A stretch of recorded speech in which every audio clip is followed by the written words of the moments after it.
오늘 하나님께서 저에게 주시는 하나님의 말씀은 창세기 23장 5절에서 마지막 절 20절까지의 말씀입니다. 창세기 23장 5절에서 마지막 절 20절까지의 말씀을 저와 여러분이 한 절씩 교독하겠습니다.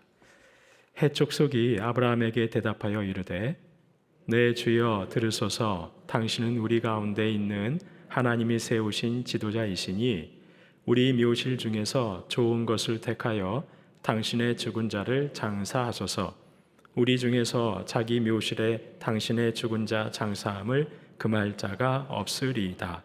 아브라함이 일어나 그 땅 주민 헷 족속을 향하여 몸을 굽히고 그들에게 말하여 이르되 나로 나의 죽은 자를 내 앞에서 내어다가 장사하게 하는 일이 당신들의 뜻일진데 내 말을 듣고 나를 위하여 소할의 아들 에브론에게 구하여 그가 그의 밭머리에 있는 그의 막벨라 굴을 내게 주도록 하되 충분한 대가를 받고 그 굴을 내게 주어 당신들 중에서 매장할 소유지가 되게 하기를 원하노라 하매 에브론이 헷 족속 중에 앉아 있더니 그가 헷 족속 곧 성문에 들어온 모든 자가 듣는 데서 아브라함에게 대답하여 이르되 내 주여 그리 마시고 내 말을 들으소서.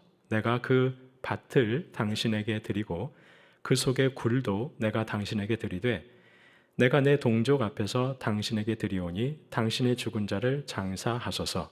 아브라함이 이에 그 땅의 백성 앞에서 몸을 굽히고 그 땅의 백성이 듣는 데서 에브론에게 말하여 이르되 당신이 합당히 여기면 청하건대 내 말을 들으시오. 내가 그 밭 값을 당신에게 주리니 당신은 내게서 받으시오. 내가 나의 죽은 자를 거기 장사하겠노라. 에브론이 아브라함에게 대답하여 이르되 내 주여 내 말을 들으소서. 땅값은 은 400세겔이나 그것이 나와 당신 사이에 무슨 문제가 되리이까? 당신의 죽은 자를 장사하소서. 아브라함이 에브론의 말을 따라 에브론이 헷 족속이 듣는 데서 말한 대로 상인이 통용하는 은 400세겔을 달아 에브론에게 주었더니 마므레 앞 막벨라가 있는 에브론의 밭 곧 그 밭과 거기에 속한 굴과 그 밭과 그 주위에 둘린 모든 나무가 성문에 들어온 모든 헷 족속이 보는 데서 아브라함의 소유로 확정된지라. 그 후에 아브라함이 그 아내 사라를 가나안 땅 마므레 앞 막벨라 밭 굴에 장사하였더라. 마므레는 곧 헤브론이라. 이와 같이 그 밭과 거기에 속한 굴이 헷 족속으로부터 아브라함이 매장할 소유지로 확정되었더라. 아멘. 아브라함의 아내 사라의 죽음 앞에서 아브라함은 슬퍼하고 애통했습니다. 하지만 아브라함은 이내 그 슬픔의 자리에서 일어나 사라를 장사하기 위한 장지를 매입하고자 합니다. 오늘 본문 창세기 23장은 아브라함이 헷 족속에게서 장지를 매입하는 협상의 과정을 기록하고 있습니다. 오늘 이 시간에는 아브라함이 사라를 안장하기 위해 땅을 매입하고자 헷 족속 사람들과 벌이는 협상의 과정, 그 과정을 찬찬히 살펴보겠습니다. 그리고 그 과정에서 저와 여러분에게 말씀하시는 하나님의 교훈이 무엇인지 묵상해 보고자 합니다. 아브라함이 헷 족속 사람들에게 가서 아내를 장사할 만한 땅을 좀 팔라고 했을 때 헷 사람들은 흔쾌히 그렇게 하라고 말합니다. 오늘 본문 6절을 다시 보시면 내 주여 들으소서. 여기서 주라는 것은 어르신 정도 됩니다. 어르신 들어보십시오. 당신은 우리 가운데 있는 하나님이 세우신 지도자이시니 우리 묘실 중에서 좋은 것을 택하여 당신의 죽은 자를 장사하소서. 우리 중에서 자기 묘실에 당신의 죽은 자 장사함을 금할 자가 없으리이다. 아브라함은 헷 족속에 가서 내 아내를 안장할 만한 땅을 좀 사고 싶다라고 말했는데 헷 족속 사람들은 땅을 팔겠다는 말은 하진 않고 우리 헷 족속 사람들이 가지고 있는 자기만의 묘실이 다 있는데 당신은 우리 묘실 그 어느 곳에 가서 또 마음껏 죽은 자를 안장하라고 우리 중에 아무도 그것을 금할 자가 없을 것이라고 말합니다. 아브라함이 그만큼 이 사람들에게 신망을 얻었던 것이겠죠. 땅을 팔겠다는 말은 안 하고 우리 묘실을 그저 사용하라는 것이죠. 하지만 아브라함은 해쪽 속에 이런 호의를 따를 마음이 전혀 없습니다.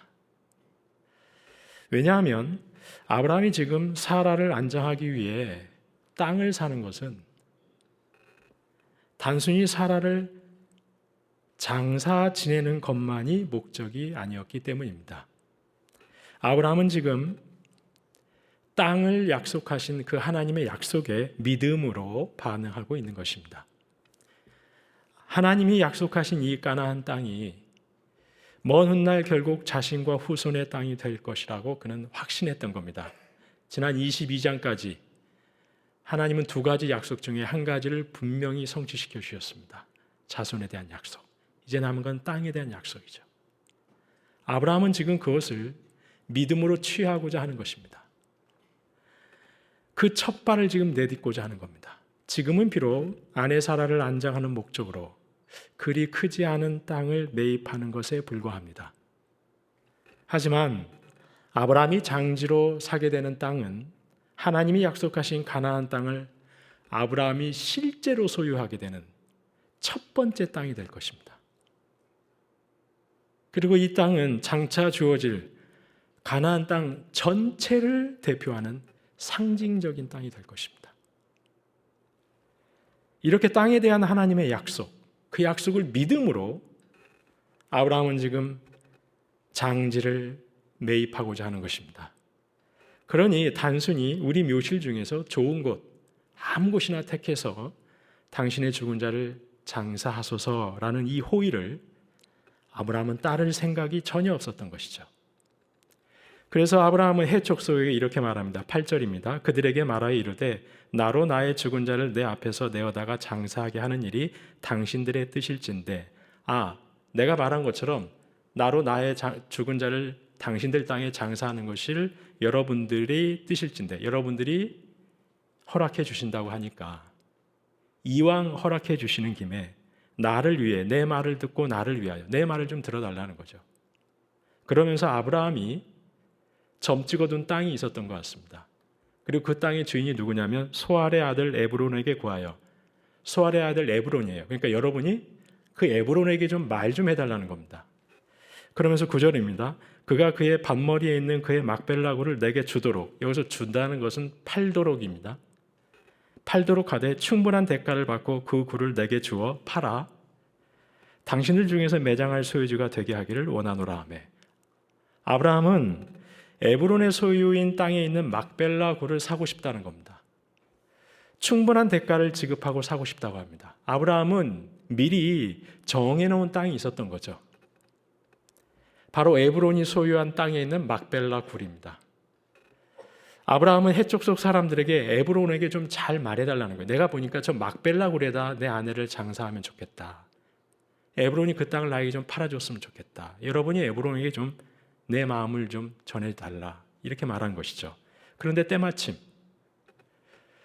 아브라함의 말을 듣고 있던 그 헷 족속 사람들 중에 에브론이 있었습니다. 그래서 에브론이 직접 아브라함에게 이렇게 말하죠. 11절입니다. 내 주여, 역시 어르신 정도 되는 거죠. 어르신, 그리 마시고 내 말을 들으소서. 내가 그 밭을 당신에게 드리고 그 속의 굴도 내가 당신에게 드리되 내가 내 동족 앞에서 당신에게 드리오니 당신의 죽은 자를 장사하소서. 어르신, 그리 마시고 그 막벨라 굴 그리고 그 굴이 있는 그 밭 내가 다 드릴 테니까 지금 내 동족이 보는 이 사람들, 내 동족 앞에서 내가 이들을 증인으로 삼아서 내가 드릴 테니까 당신의 죽은 자를 장사 지내십시오. 거저 쓰십시오. 거듭 해족속 그리고 에브론까지도 거저 쓰라고 합니다. 하지만 아브라함은 거듭 정당한 값을 주고 그 땅과 막벨라고를 사겠다는 자신의 생각을 전혀 굽히지 않습니다. 그러면서 에브론에게 이같이 말하죠. 적당한 값을 한번 말해보시오 하면서 이같이 말합니다. 13절입니다. 그 땅의 백성이 듣는 데서 아브라함이 에브론에게 말하여 이르되 당신이 합당히 여기면 청하건대 내 말을 들으시오. 내가 그 밭값을 당신에게 주리니 당신은 내게서 받으시오. 내가 나의 죽은 자를 거기 장사하겠노라. 말해보라는 겁니다. 내가 돈을 지불하겠다는 겁니다. 당신이 생각할 때 좋은 가격 말해보라는 거예요. 아브라함은 값을 지급하지 않고 땅을 거저 사용하고자 하는 마음이 추호도 없습니다. 거듭해서 헷 족속과 에브론도 거저 주겠다는데 아브라함 역시 거듭 절대 그럴 수 없다. 반드시 내가 값을 주고 매입하겠다 말합니다. 그렇습니다. 아브라함이 헷 족속과 에브론이 거듭 말하는 것처럼 아내 사라를 안장하기 위해 거저 받을 수도 있었습니다. 돈 한 푼 들이지 않고 아내 사라를 안장할 수 있는 땅을 얻을 수 있었습니다. 그러면 당장은 어떤 이익이 있습니까? 돈을 아끼는 것이죠. 아브라함이 경제적 이익을 누릴 수 있었습니다. 하나님 감사합니다. 하나님께서 이렇게 땅을 예비해 주셔서 하나님이 저에게 주신 재물 한 푼도 쓰지 않고 아내를 매장할 수 있는 장지를 구하게 하시니 감사합니다. 아내를 잃은 슬픔 중에 하나님 나를 이렇게 위로해 주시니 감사합니다. 아브라함은 이렇게 감사할 수도 있었습니다. 하지만 그렇게 하지 않습니다. 거듭되는 헷 족속 사람들과 에브론의 제안을 거절하고 땅값을 정당하게 지급하겠다고 합니다. 성도님 여러분, 앞서 말씀드렸듯이 지금 아브라함이 아내 사라의 장지를 매입하는 것은 단순히 땅 몇 평 사는 것이 아닙니다. 하나님께서 약속하신 땅에 대한 믿음의 반응입니다. 이제 이 땅이 정말 나와 내 자손의 땅이 될 것이라는 확신 가운데 그 근거지를 사고자 하는 것이죠. 두고두고 후손들에게 이 막벨라 글과 그 밭은 아브라함의 것이다. 우리의 것이다. 상징적인 땅이 될 것입니다. 그런데 당장 경제적 이익 때문에 단 한 푼 주지 않고 사라를 매장한다면 그럼 나중에 반드시 탈이 날 것입니다. 나중에. 안 되겠다. 그 묘지 이제 우리가 사용해야 되겠다. 비워달라. 나가달라. 그때 거저 주지 않았냐? 이제 비워달라. 얼마든지 반환을 요구할 수 있습니다. 아브라함은 지금 자신의 후손들이 두고두고 이 땅은 하나님이 우리에게 이 가나안 땅을 전체를 주셨다는 것의 상징적인 땅이다. 내가 그 약속을 믿고 구매한 땅이다. 이 땅을 보고 너희들은 그 약속을 잊지 말라. 그 땅을 지금 사고자 하는데 비워달라. 반드시 탈이 나고 말겠죠. 이 장지는 그냥 장지가 아닌 겁니다. 앞으로 하나님이 주실 가나안 땅 전체를 대표하는 상징적인 땅이 될 것입니다. 하나님의 약속에 대해 아브라함이 지금 믿음의 씨앗을 심는 심정으로 땅을 사고 있는 겁니다. 그래서 아브라함은 하나님의 약속에 반응하는 아주 복되고 귀한 이 믿음의 일에 당장 눈앞의 이익 때문에 어떤 분쟁의 여지도 남기고 싶지 않은 겁니다. 내가 지금 하나님의 말씀을 믿음으로 이 땅을 사는 이 믿음의 아주 고귀한 일에 행여 나중에 문제가 될 수 있는 여지를 남겨두고 싶지가 않은 겁니다. 나가라! 못 나가겠다. 그때 분명히 거저 쓰라고 하지 않았냐. 그건 우리 조상 때 일이고 지금까지 사용했으면 좀 양심이 있어봐라. 우리가 사용해야 되겠으니 나가라. 못 나가겠다. 얼마나 불미스럽습니까? 얼마나 동네 창피한 일입니까? 나그네로 잠시 머물다 지나가는 세상에 그 얼마나 많은 돈 쌓게 타고 그 돈 아끼려고 하나님이 약속하신 약속의 땅을 내가 지금 믿음으로 취하는 이 믿음의 일에 훗날 행여 야기될 수 있는 불미스러운 문제 여지 남겨두지 않겠다는 겁니다. 그 돈 얼마보다 하나님을 믿는 믿음으로 행하는 이 일을 정말 분명하게 분쟁과 다툼의 여지 만들지 않고, 아니 하나님 믿는 사람이 왜 그래? 그런 소리 들으지 않으려고 분명하게 진행하는 것이 아브라함에겐 더 중요한 것이죠. 그 돈 얼마보다 하나님의 영광이, 그 돈 몇 푼보다 하나님의 이름이 더 중요한 겁니다. 성도님 여러분, 삼성에서 일하시는 분들은 삼성이라는 기업의 이름을 걸고 일하십니다. 하나님 나라 공동체인 교회와 하나님 나라 백성인 성도는 하나님의 이름 걸고 일하고 사는 겁니다. 당장 눈에 보이는 이익에 눈이 멀어서 괜한 분쟁과 다툼 여지 만들지 말아야 하는 것이죠. 하나님의 이름에 누를 끼치면 안 되는 것이죠. 하나님 믿는 사람은 왜 그래? 교회와 성도는 하나님의 영광을 위해서 하나님의 이름에 걸맞게 살아야 되는 겁니다. 스페인 바르셀로나에 가면 성가족교회라는 곳이 있습니다. 그 교회 건물은 140년 전에 설계되었고 이제 내년 2026년에 완공을 앞두고 있습니다. 그런데 그 성가족교회를 처음 세운 건축가가 바로 안토니 가우디라는 스페인의 건축가이죠. 근데 이 가우디라는 사람이 굉장히 신실한 신앙인이었습니다. 그는 자신의 모든 지식을 먼저 하나님 앞에 엎드림으로부터 시작하는 아주 경건한 사람이었습니다. 그가 예술적인 모든 영감을 어디서 얻느냐? 하나님 앞에 엎드려서 기도함으로 얻는 아주 경건한 사람이었습니다. 그런 그가 시작한 교회 건축, 그는 자신이 살아생전에 그 교회를 완성하려 하지 않았습니다. 그 교회를 설계하고 기초와 토대를 쌓는 일에만 44년을 쏟았습니다. 그리고 나머지 많은 부분은 후대에 남겨두었습니다. 오히려 그러면 그가 어떤 일에 힘을 쏟았느냐? 이제 교회를 건축해야 되지 않습니까? 그 공사하는데 많은 노동자들이 참여했습니다. 그 가난한 노동자들의 권익을 위해서 이 가우디가 힘을 쏟았습니다.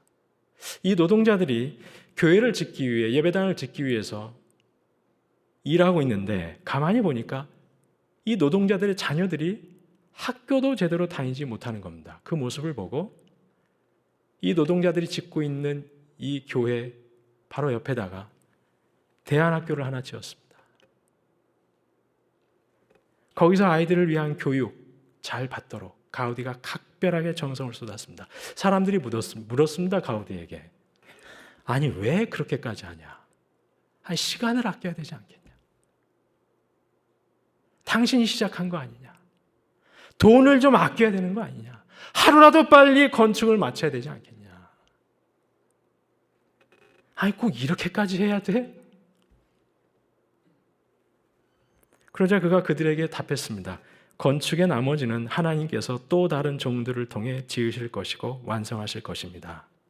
이 교회는 제가 아니라 하나님이 지으시는 것입니다. 교회 건물을 짓는 것이 얼마나 중요한 일인지 모르죠. 얼마나 중요합니까? 모든 시간과 돈을 다 쏟아부어도 안토니 가우디 자신이 설계한 이 교회 평생이 부족했을 겁니다. 그런데도 그는 그것에만 몰두하지 않습니다. 그에게 주어진 시간, 그에게 주어진 건축 재정, 가난한 노동자들의 권익을 위해 썼습니다. 가난한 노동자들 그 자녀들의 교육을 위해 각별한 애정을 쏟았습니다. 성도님 여러분, 무엇이 하나님의 영광을 위한 일일까요? 무엇이 하나님 이름에 누를 끼치지 않는 일일까요? 교회 건축의 일을 하는 노동자들의 삶은 남루하기 짝이 없습니다. 그들의 자녀들은 학교도 제대로 다니지 못하고 있습니다. 그런데 뻔히 보이는 그런 현실에는 눈을 감아버리고 오직 시간과 돈을 다 아껴가면서 노동자들을 다그쳐가면서 교회 건물을 세우는 데만 몰두하는 것, 이것이 과연 하나님의 영광을 위한 것일까요? 이것이 하나님의 이름에 누를 끼치지 않는 하나님 이름에 걸맞은 일인 것일까요? 고린도전서 10장 23절 24절 저희가 한 목소리로 봉독하도록 하겠습니다. 모든 것이 가하나 모든 것이 유익한 것은 아니요 모든 것이 가하나 모든 것이 덕을 세우는 것은 아니니 누구든지 자기 유익을 구하지 말고 남의 유익을 구하라. 하나님의 영광을 위하는 일이 무엇입니까? 하나님의 영광을 위하는 일이 무엇일까요? 어떤 업적일까요? 성취일까요? 가우디가 자신의 생전에 모든 것이 가하기 때문에 다 쏟아부어서 교회 건물을 완성하는 것이 하나님의 영광을 위한 일일까요? 하나님의 영광을 위하는 일은 업적이 아닙니다. 어떤 것을 성취해내는 것이 아닙니다. 이 일을 통해 덕을 세우는 것이 바로 하나님의 영광을 위하는 겁니다. 자기의 유익이 아니라 타인의 유익을 구하는 것이 바로 하나님의 영광을 위하는 일입니다. 바로 하나님의 성품과 인격이 드러나는 것. 하나님 자신이 아니라 타인인 저와 여러분을 위해 십자가에 달리셨던, 저희의 유익을 구하셨던 그 하나님의 성품과 인격이 드러나는 것. 그것이야말로 진정으로 하나님께 영광을 돌리는 것입니다. 천재적인 건축가 가우디의 삶을 통해 우리 하나님께서 영광 받으시는 이유는 그의 건축물 때문이 아닙니다. 그가 그 일을 도모하면서 덕을 세우고 있기 때문이죠. 아브라함 역시 마찬가지입니다. 공짜로 땅을 구입했기 때문에 여호와 이레 하나님 감사합니다 하면서 어떻게 이렇게 미리 예비해 주셨습니까? 하나님 감사합니다. 하나님께 영광 돌린 것이 아닙니다. 거저받을 수 있지만 그것으로 인해 행여 훗날 하나님의 이름에 누가 끼쳐지지 않도록 하기 위해서 덕을 세우는 거죠. 이 모습을 통해 우리 하나님이 영광 받으시는 겁니다. 성도님 여러분, 부디 저희가 교회에서건 가정에서건 직장에서건 어떤 일을 도모하실 때 저와 여러분의 행실의 기준, 판단의 기준, 그 첫 번째가 다른 것이 아니라 이것이 과연 덕이 되는 것인가?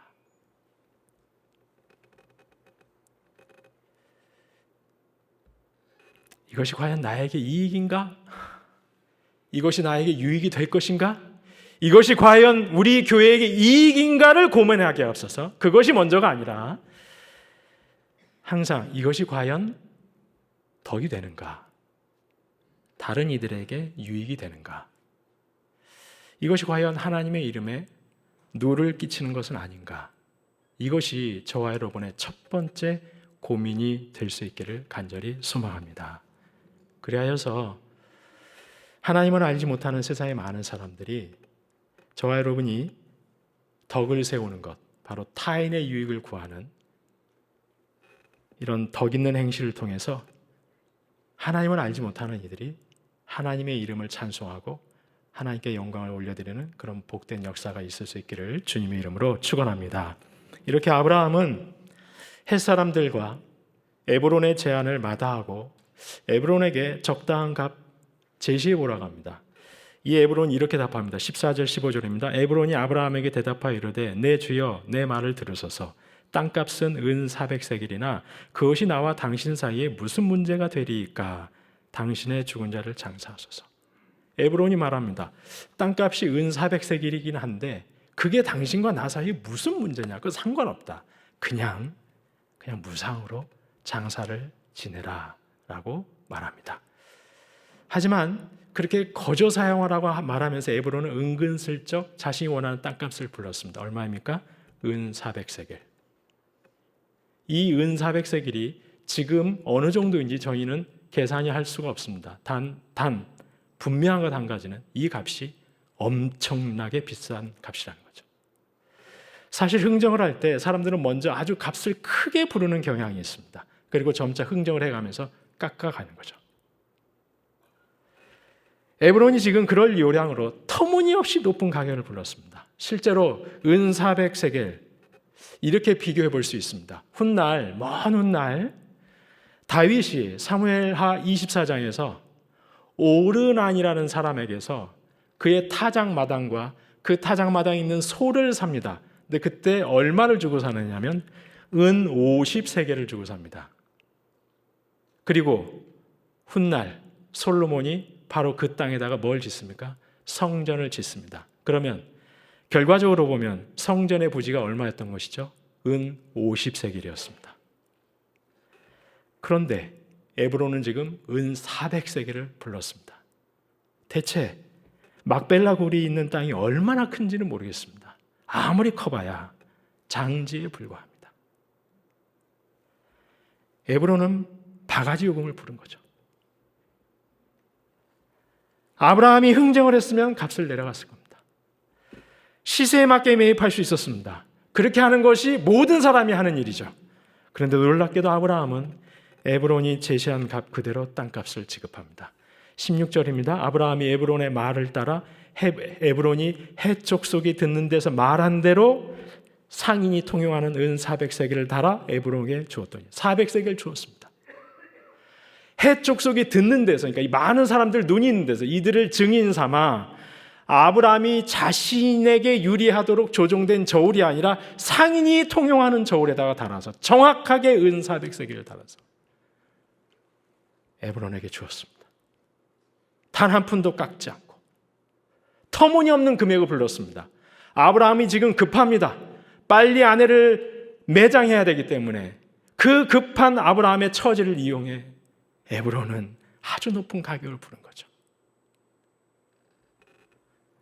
하지만 아브라함은 아무런 협상도 하지 않고 에브론이 부르는 그 값 그대로 지급하고 매입합니다. 그리고 성경은 17절, 18절에서 이렇게 말씀합니다. 마므레 앞 막벨라에 있는 에브론의 밭 곧 그 밭과 거기에 속한 굴과 그 밭과 그 주위에 둘린 모든 나무가 성문에 들어온 모든 헷족속이 보는 데서 아브라함의 소유로 확정된지라. 모든 사람이 보는 앞에서 아브라함의 소유로 확정됐다고 합니다. 그리고 19절에서 아브라함이 사라를 그 땅에 매장합니다. 그리고 오늘 보면 마지막 절 20절 다시 한번 말합니다. 이와 같이 그 밭과 거기에 속한 굴이 헷족속으로부터 아브라함이 매장할 소유지로 확정되었더라. 또 언급하고 있습니다. 성도님 여러분, 창세기 23장은 아브라함의 아내 사라의 죽음으로 시작합니다. 아내의 죽음에 아브라함은 슬퍼하며 애통합니다. 하지만 아내 사라의 죽음에 관한 내용은 1절과 2절 단 2절로 끝나버립니다. 그리고 3절부터 마지막 절 20절까지 줄곧 땅을 사는 내용으로 가득합니다. 창세기 23장을 통해 하나님이 정말 말씀하고자 싶으신 것, 아브라함이 땅에 대한 하나님의 약속을 신뢰하면서 믿음으로 약속의 땅을 사고 있다는 것을 말씀하고 싶은 겁니다. 장차 아브라함과 그 후손에게 주어질 가나안 땅 전체를 상징하는 막벨라 굴과 그 굴이 있는 밭을 아브라함의 소유로 확정했다는 사실, 하나님은 지금 그것을 말씀하고 싶으신 겁니다. 아브라함이 믿음으로 가나안 땅 전체를 바라보면서 그 조그마한 땅이지만 믿음으로 막벨라 굴을 샀다는 사실, 그래서 그것이 아브라함의 소유로 확정됐다는 사실을 하나님은 그렇게 말씀하고 싶으신 겁니다. 그것도 은 400세겔이라는 거금을 주고 단 한 푼도 깎지 않고 아브라함은 하나님의 약속을 산 겁니다. 하나님이 주실 땅, 그 복된 땅을 아브라함은 산 것이죠. 거금을 들여서. 그래서 많은 사람들이 이 창세기 23장에 나타나는 아브라함의 모습을 보고 많은 사람들이 예수님께서 하신 비유의 말씀을 떠올리는 겁니다. 마태복음 13장 44절 말씀 저희가 한 목소리로 봉독하겠습니다. 천국은 마치 밭에 감추인 보화와 같으니 사람이 이를 발견한 후 숨겨두고 기뻐하며 돌아가서 자기의 소유를 다 팔아 그 밭을 사느니라. 천국은 마치 감추인 보화와 같습니다. 사람이 그 보화를 발견했습니다. 그러면 너무나 기쁜 나머지 자신의 소유를 다 팔아 아예 보화가 감춰져 있는 밭 전체를 산다는 것이죠. 아브라함은 하나님이 주시는 약속의 땅, 이 가나안이라는 보화를 발견하고 그 보화를 산 겁니다. 그 무엇과도 바꿀 수 없는 하나님의 이 복된 약속을, 하나님의 선물을 기쁨으로 산 것이죠. 전혀 아깝지가 않은 것이죠. 다른 무엇과도 비교할 수 없는 겁니다. 바꿀 수도 없을 만큼 너무나도 소중하고 가치가 있는 겁니다. 그래서 단 한 푼도 깎지 않고 기쁨으로 산 것입니다. 성도님 여러분, 저와 여러분은 예수 그리스도라는 보화를 발견했습니다. 그렇다면 저와 여러분은 마땅히 기쁨으로 내 모든 것을 다 팔아서라도 그 보화를 사야 할 것입니다. 물론 예수 그리스도는 저희가 사는 게 아니죠.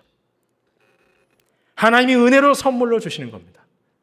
하지만 중요한 것은 예수 그리스도는 그 무엇과도 바꿀 수 없고 비교할 수 없는 보화라는 사실이죠.